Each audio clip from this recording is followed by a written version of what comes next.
Students, welcome to my YouTube channel. तो आज हम एसिड्स, बेसिस एंड सॉल्ट्स के बारे में पढ़ेंगे। तो सबसे पहले मैं इस वीडियो में आपको सिर्फ एसिड्स के बारे में पढ़ाऊंगी, फिर नेक्स्ट के 2 वीडियोस में मैं आपको बेसिस एंड सॉल्ट्स के बारे में पढ़ाऊंगी। तो सबसे पहले हम इसका डेफिनेशन पढ़ेंगे। N acid is a compound which when dissolved in water yields hydronium ions. ठीक है, तो मतलब कि एसिड जो है वो एक कंपाउंड है जो कि बनता है वाटर से। ठीक है, और ईल्ड्स मतलब कि इसका जो प्रोडक्ट फॉर्म होता है ये जनरली हाइड्रोनियम आयंस फॉर्म करता है। जैसे कि यहाँ पर एक रिवर्सिबल रिएक्शन है, HCl + H2O gives H3O which is only a positively charged ion. ये एक हाइड्रोनियम आयन है। ठीक है, ये एक ओनली पॉजिटिवली चार्ज्ड आयन है। ठीक है, और ये रिएक्ट जब HCl वाटर के साथ रिएक्ट करता है तो ये एक हाइड्रोनियम आयन देता है, और Cl मतलब कि क्लोरीन भी प्रोडक्ट के फॉर्म में देता है। ठीक है, तो सबसे पहले ये पढ़ेंगे कि एसिड्स जो हैं वो डिवाइड हुए हैं 2 फॉर्म्स में। ठीक है, and they are based upon their sources. ठीक है, ये जो डिवीजन हुआ है एसिड्स का, these are based upon their sources. ठीक है, तो there are 2 types of acids, one is organic, second one is inorganic. ठीक है, तो सबसे पहले पढ़ेंगे कि ऑर्गेनिक क्या होता है। Organic acids are the acids that are derived from plants. So organic acids वो एसिड्स हैं जो हमें प्लांट्स के थ्रू मिलते हैं। For example oxalic acid and acetic acid. ठीक है, और भी बहुत सारे एग्जांपल्स जैसे कि tartaric acid and acetic acid. तो ये सारे जो एसिड्स हैं ये हमें प्लांट्स के थ्रू हमें मिलते हैं, जिनको हम ऑर्गेनिक एसिड्स भी बोलते हैं। ठीक है, फिर सेकेंड एसिड है inorganic acids. They are derived from minerals. So inorganic acid को हम मिनरल एसिड भी बोलते हैं, acids that are derived from minerals, and organic acids are the acids that are derived from plants. तो ये दोनों जो है ये ऑर्गेनिक और इनऑर्गेनिक का डेफिनेशन है। सो इनऑर्गेनिक जो है वो हम लोग को मिनरल्स, न्यूट्रिएंट्स से मिलते हैं, एंड ऑर्गेनिक जो है वो हमें प्लांट से मिलते हैं। ये डिफरेंस में भी आता है एग्जाम्स में। फिर उसके बाद एग्जाम्पल्स है HCl and H2SO4। HCl hydrochloric acid है, एंड H2SO4 को हम सल्फ्यूरिक एसिड भी बोलते हैं। ठीक है, फिर उसके बाद अब एसिड्स और भी डिवाइड हुए हैं that are based upon their molecular composition. तो on the basis of their molecular composition acids are divided into 2 forms. One is hydra acids and second one is oxy acids. सबसे पहले हम hydra acids के बारे में पढ़ेंगे। तो सबसे पहले इसका डेफिनेशन क्या है। Hydra acids are the acids that contains hydrogen, a non-metallic element that is other than oxygen. So hydra acids जो है वो कंपाउंड्स हैं जिसमें सिर्फ हाइड्रोजन प्रेजेंट होता है, एक नॉन मेटेलिक एलिमेंट प्रेजेंट होता है जो कि ऑक्सीजन नहीं होता।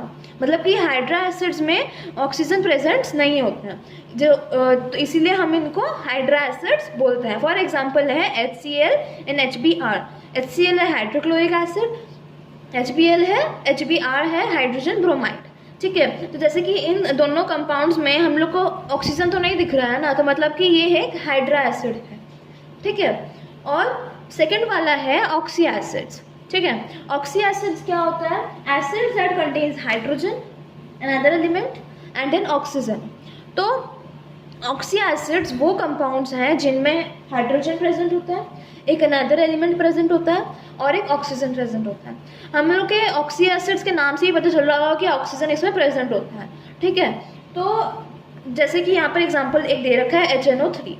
तो इसका डेफिनेशन से हमें क्या पता चला कि एक हाइड्रोजन प्रेजेंट होता है, अनदर एलिमेंट प्रेजेंट होता है, और ऑक्सीजन प्रेजेंट होता है। तो इसीलिए इस एग्जाम्पल में भी ये जो नाइट्रिक एसिड है इसमें हाइड्रोजन है, एक अनदर एलिमेंट है जो कि है नाइट्रोजन। ठीक है, और ऑक्सीजन भी प्रेजेंट है। तो ये एक ऑक्सी एसिड्स है, और ये 2 एसिड जो हैं ये डिवाइड हुए हैं on the basis of molecular composition. और ये वाले जो एसिड्स थे ये जो डिवाइड हुए थे they were divided on their sources. ठीक है, सोर्सेज मतलब कि ये हम लोग को कैसे मिलते हैं, एंड मॉलिक्यूलर कॉम्पोजिशन मतलब कि कौन कौन से एलिमेंट्स प्रेजेंट है एक कंपाउंड में। ठीक है, अब हम पढ़ेंगे इनके स्ट्रेंथ के बारे में, that is the strength of an acid. तो on the basis of the strength of an acid they are divided into 2। One is strong acid and second one is the weak acid. ठीक है, strong acid के दो conditions हैं जिसके through हमें पता लगता है कि एक स्ट्रॉन्ग एसिड है। ठीक है, फर्स्ट वन है it completely dissociates in an aqua solution. Completely dissociates मतलब कि completely dissolves in an aqua solution. अब आपके मन में एक क्वेश्चन आ रहा होगा कि एक्वा सोल्यूशंस क्या होता है। एक्वा सोल्यूशन वो सोल्यूशन होता है जिसमें वाटर में एक सब्सटेंस डिसॉल्व होता है। ठीक है, और वो एक सोल्यूशन बनाता है, इसको हम एक्वा सोल्यूशंस बोलते हैं। ठीक है, स्ट्रॉन्ग एसिड का फर्स्ट कंडीशन है कि it completely dissolves in an aqua solution. अगर एक एसिड कम्प्लीटली डिसॉल्व कर देता है एक एक्वा सोल्यूशन में तो फिर वो एक स्ट्रॉन्ग एसिड बोला जाता है। ठीक है, और सेकेंड कंडीशन क्या है, higher concentration of hydrogen ions. Higher concentration of hydrogen ions अगर प्रेजेंट होगा उस एक्वा सोल्यूशन में तभी जाके वो एक स्ट्रॉन्ग एसिड बोला जाएगा। हायर कॉन्सेंट्रेशन मतलब कि हाइड्रोजन आयंस की जो मात्रा है वो अगर हमें ज़्यादा मिलेगी एक्वा सोल्यूशंस में, ठीक है, तो तभी जाके उसे हम स्ट्रॉन्ग एसिड बोलेंगे। ठीक है, फिर उसके बाद एग्जांपल्स क्या हैं स्ट्रॉन्ग एसिड्स के, HCl एंड HNO3। HCl आपको पता है, मैंने बताया था कि एक हाइड्रोक्लोरिक एसिड है और HNO3 नाइट्रिक एसिड है। ठीक है, फिर उसके बाद हम अभी पढ़ेंगे वीक एसिड्स के बारे में। वीक एसिड्स क्या होता है, वीक एसिड्स की भी टू कंडीशंस हैं। ठीक है, फर्स्ट वाला है it only partially dissolves in an aqua solution. ठीक है, वीक एसिड्स वो एसिड्स होते हैं जिनमें जो कि एक एक्वा सोल्यूशन में सिर्फ पार्शियली डिसॉल्व करते हैं। पार्शियली मतलब कि आधा, सिर्फ आधा ही डिसॉल्व करते हैं एक एक्वा सोल्यूशन में, उनको हम वीक एसिड बोलते हैं। और दूसरा कंडीशन ये है कि lower concentration of hydrogen ions. Lower concentration मतलब कि जो हाइड्रोजन आयंस की जो मात्रा है एक सोल्यूशन में वो अगर कम होगी तभी जाके हम उसे वीक एसिड बोल सकते हैं। ठीक है, फिर इसका एग्जाम्पल क्या है, acetic acid and citric acid. हम ऐसे भी बोल सकते हैं कि स्ट्रॉन्ग एसिड जो है वो इनऑर्गेनिक एसिड्स हैं और सॉरी मैंने गलत बोल दिया, सॉरी, HCl में HNO3 जैसे कि हम लोग को पता है कि ये सारे जो है ये इनऑर्गेनिक एसिड्स होते हैं। ठीक है ना, तो इसीलिए हम इन्हें इनऑर्गेनिक एसिड्स भी बोल सकते हैं जो कि स्ट्रॉन्ग एसिड्स होते हैं। ठीक है, और जो वीक एसिड्स हैं इनको हम ऑर्गेनिक एसिड्स बोल सकते हैं क्योंकि acetic acid and citric acids जो हैं वो सारे ऑर्गेनिक एसिड्स भी होते हैं। ठीक है, फिर उसके बाद हम अभी पढ़ेंगे concentration of an acid. Concentration of an acid मतलब कि एक एसिड जो है वो टू फॉर्म्स में होता है, एक है कॉन्सेंट्रेटेड फॉर्म में होता है और एक डाइल्यूट फॉर्म में होता है। ठीक है, अब कॉन्सेंट्रेटेड फॉर्म क्या होता है, कॉन्सेंट्रेटेड जो है वो एक सोल्यूशन होता है, ठीक है, जिसमें सॉल्यूट का जो अमाउंट होता है वो ज़्यादा होता है एक सॉल्वेंट से। ठीक है, अब एक हम लोग को पता है कि सॉल्यूशन क्या होता है, सॉल्यूशन कैसे बनता है। सॉल्यूट जब सॉल्वेंट के अंदर अच्छी तरह से मिक्स हो जाता है तो फिर वो एक सॉल्यूशन बनता है, और अगर उस सॉल्यूशन में सॉल्यूट की मास ज़्यादा है सॉल्वेंट से तो उसे हम कॉन्सेंट्रेटेड सॉल्यूशन, ठीक है, उसे हम कॉन्सेंट्रेटेड सॉल्यूशन बोलते हैं। इसीलिए यहाँ पे लिखा है कि high percentage of an acid. अगर एक एक्वा सॉल्यूशन में एसिड का मात्रा ज़्यादा होगा तो वो ही एक कॉन्सेंट्रेटेड सॉल्यूशन कहलाएगा। ठीक है, अब हम पढ़ेंगे डाइल्यूट सॉल्यूशन के बारे में, dilute concentration of an acid.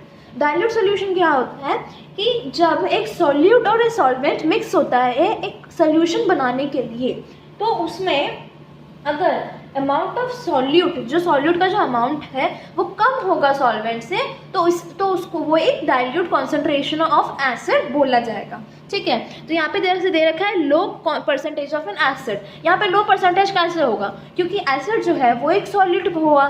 ठीक है, अगर हम सॉल्यूशन में एसिड को डाल रहे हैं तो फिर वो एक सॉल्यूट बना ना, तो डाइल्यूट का मतलब होता है कि amount of solute is less than the amount of solvent. इसीलिए dilute concentration of an acid में हम लोग को हमेशा low percentage of an acid ही मिलता है। Now we will read about the basicity of acids. Basicity of acids का मतलब क्या होता है। ठीक है, सबसे पहले हम इसका डेफिनेशन पढ़ेंगे। The number of hydrogen ions which can be produced per molecule of the acid in aqueous solution, or the number of hydroxyl ions with which one molecule of acid combines. तो basicity of acids का मतलब होता है कि वो compounds जिससे हम लोग को पता चलता है कि कितने number of hydrogen ions produce किए हैं पर मॉलिक्यूल ऑफ एन एसिड। पर मॉलिक्यूल मतलब कि एक मॉलिक्यूल में कितने हाइड्रोजन आयंस प्रोड्यूस किया है वो एक एसिड में इन एन एक्वा सोल्यूशन। ठीक है, हाइड्रोजन आयंस भी बोल सकते हैं या फिर हाइड्रोक्सिल आयंस भी हम उसे बोल सकते हैं। ठीक है, तो बेसिसिटी ऑफ एन एसिड्स में हमें ये पता चलता है कि how many number of hydrogen ions are present per molecule of the acid in an aqueous solution.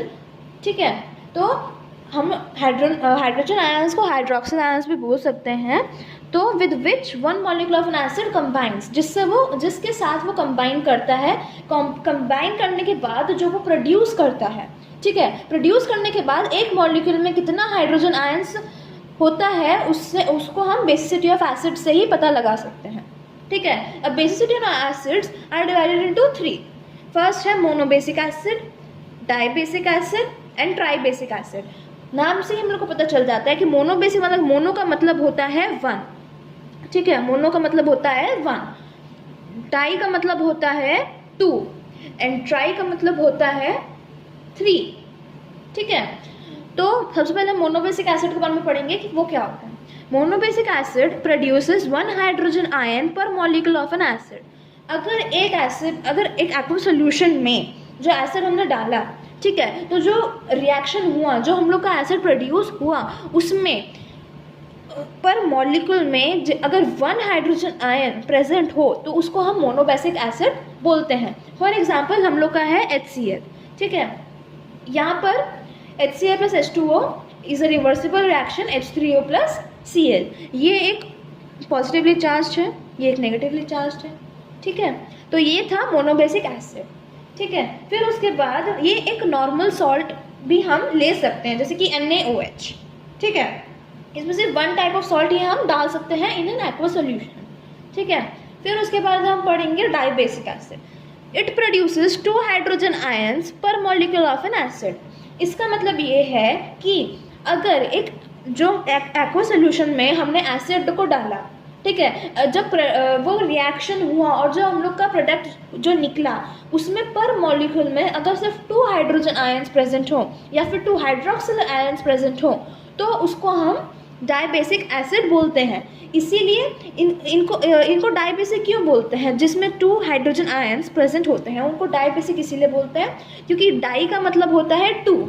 ठीक है, और यहाँ पर इनको जिसमें 1 हाइड्रोजन आयन प्रेजेंट होते हैं उनको मोनोबेसिक इसीलिए बोलते हैं क्योंकि मोनो का मतलब होता है 1। ठीक है, फिर उसके बाद यहाँ पर एक रिएक्शन है NaOH which combines with H2SO4 gives NaHSO4 plus H2O। ठीक है, तो ये एक एग्जाम्पल है डाइबेसिक एसिड का। फिर उसके बाद हम अब पढ़ेंगे tribasic acid. It produces 3 hydrogen ions per molecule of an acid.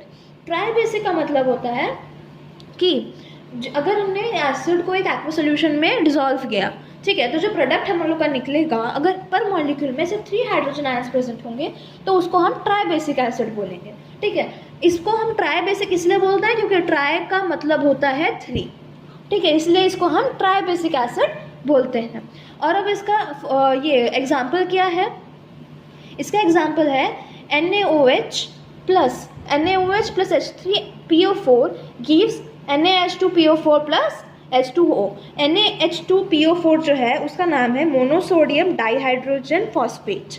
ठीक है, ये एक नया कंपाउंड फॉर्म करता है। ठीक है, तो यहाँ पर ये जो रिएक्शन है ये ट्राइबेसिक एसिड का एग्जाम्पल है। ठीक है, फिर उसके बाद हम अब पढ़ेंगे कलर्स के बारे में, यूजेस ऑफ एसिड्स। ठीक है, तो यूजेस ऑफ एसिड हम लोग के डेली लाइफ में बहुत काम आते हैं। ठीक है, जैसे कि बहुत सारे एसिड्स की boric acid, citric acid, oxalic acid, carbonic acid, tartaric acid and etcetera etcetera. ठीक है, तो ये सारे जो एसिड्स हैं ये हम लोग के डेली यूज़ में भी काम आते हैं। ठीक है, और बहुत सारे लाइफ पर्पसेस में भी काम आते हैं। ठीक है, तो फर्स्ट वन है आई वॉश, जिसके लिए हम बोरिक एसिड यूज़ करते हैं। तो बोरिक एसिड जो है वो हम लोग के जो लोशंस जो हम लोग यूज़ करते हैं डेली लाइफ में उसके लिए हम यूज़ करते हैं बोरिक एसिड। तो उन लोशंस में बोरिक एसिड जो है वो प्रेजेंट होता है। ठीक है, फिर सेकेंड है फूड प्रिजर्वेशन। हम लोग जो अपना खाने को प्रिजर्व करके रखते हैं फ्रिजेस एंड और तो जो हम लोग खाने को प्रिजर्व करने के लिए हम लोग यूज़ करते हैं वो है साइट्रिक एसिड। ठीक है, आपने देखा होगा बहुत बार साइट्रिक एसिड जो हम लोग यूज़ करते हैं फूड प्रिजर्वेशन करने के लिए, जो कि रेफ्रिजरेटर्स में हम लोग स्पेशली रखते हैं। ठीक है, फिर उसके बाद है थर्ड वन है हम लोग का इंक स्टेन रिमूवर। जैसे कि हम लोग का कभी इंक गलती से हम लोग के कपड़ों के ऊपर गिर जाता है तो हम लोग ऑक्सैलिक एसिड यूज़ करते हैं। ठीक है, ऑक्सैलिक एसिड जो है वो हम लोग के डिटर्जेंट्स में हम लोग ज़्यादातर होता है। ठीक है, इसीलिए जब हम लोग धोते हैं तो वो इंक स्टेन चला जाता है। ठीक है, तो ये भी एक एसिड है। ठीक है, फिर उसके बाद हम लोग का फोर्थ यूज़ क्या है, फ्लेवरिंग ड्रिंक्स। ठीक है, जो हम लोग के कोल्ड ड्रिंक्स होते हैं, जो हम लोग के फिजी ड्रिंक्स होते हैं, उनमें कार्बोनिक एसिड प्रेजेंट होता है। ठीक है, ये एक फ्लेवर सा प्रोवाइड कर देते हैं फिजी ड्रिंक्स में। ठीक है, इसलिए हम लोग को जो फिजीनेस आता है ना कोल्ड ड्रिंक जब हम लोग पीते हैं वो सिर्फ कार्बोनिक एसिड्स के थ्रू ही आता है। ठीक है, फिर उसके बाद हम लोग का फिफ्थ यूज़ क्या है, बेकिंग पाउडर। बेकिंग पाउडर को हम लोग टार्टरिक एसिड भी बोलते हैं। ठीक है, ये तो हम लोग को पता ही है कि बेकिंग पाउडर को हम यूपैक नेम उसका टार्टरिक एसिड है। ठीक है, फिर उसके बाद हम कुकिंग पर्पसेस में भी एसिड्स को यूज़ करते हैं, जैसे कि एसिटिक एसिड। ठीक है, तो ये सारे जो हैं ये यूजेस ऑफ एसिड्स हैं हम लोग के नॉर्मल डेली लाइफ में। ठीक है, तो ये था एसिड्स के बारे में। आप मेरी नेक्स्ट की 2 वीडियोस भी देखिएगा जिसमें मैं बेसिस का पढ़ाऊँगी और सॉल्ट्स के बारे में पढ़ाऊँगी। ठीक है, और अगर आपको मेरा ये वीडियो यूज़फुल लगे तो please like share and subscribe my channel. And अगर कुछ डाउट हो तो आप प्लीज़ कमेंट सेक्शन में लिख सकते हैं। Thank you.